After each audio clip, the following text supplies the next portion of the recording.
Okay. The way the State House does this, they there's no problem with coming by with your signs and all that good stuff. We appreciate that. But anytime you get any type of ideas, sometimes you can get into arguments. You have sticks. And that just leads to bad things. So. Also today at Ohio State Penitentiary, our friend who I was talking about earlier, Sadiq Abdullah Hassan, he's organized at least 20 people to refuse their meals on a one-day fast today. Now, we don't know what's going on at Ohio State Penitentiary right now. We do know that guards will respond to nonviolent protests like this with violence. So we don't know whether or not our friends are being gassed in their cells, whether they're being shot with pellet guns, or whether they're facing down 5 goons in body armor who are going to extract them from their cells. We don't know what's happening, but it's entirely possible that our friends are subject to such abuses at this moment right now. The prison system in America is run by murderers and liars. And today, we're here to deliver polite letters to some politicians and officials who are involved in maintaining that system. Because in Columbus, we know that if you go out and you make an honest expression of how you feel about the state of the world and the situation, our friends, who we talked to earlier, who have guns on their belts and chains, are going to take you to a jail cell. So today we're here, we're going to demonstrate, and we're going to ask their permission, and we're going to express ourselves on their terms, and we're going to demonstrate what happens when you do that. So be prepared for the anticlimax. Dear Governor Kasich, you have stated plans to privatize prisons in Ohio. You appointed Gary Moore to run the Ohio prison system. Mr. Moore used to manage a company called Corrections Corporation of America.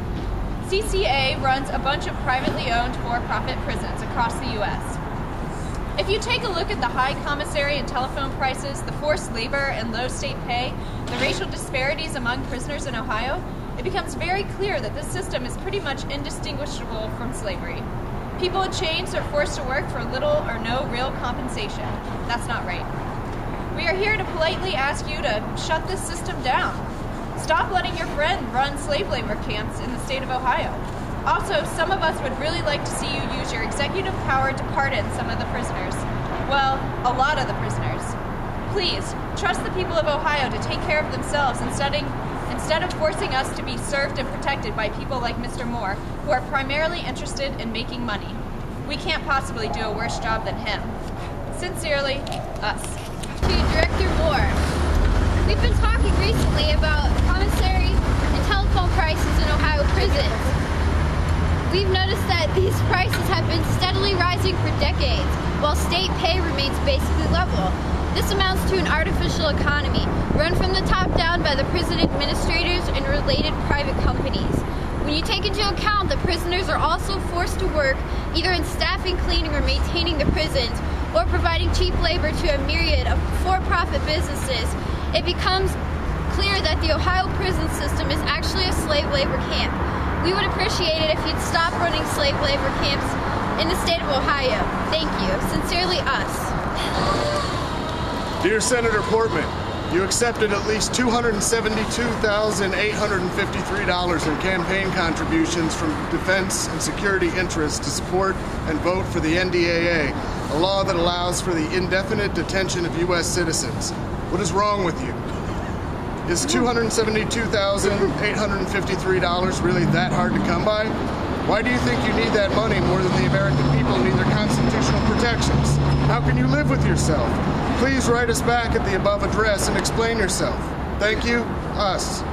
Dear Stephen Gamble, you're the chief of an organization that walks our streets with guns on their hips and demands in their mouths.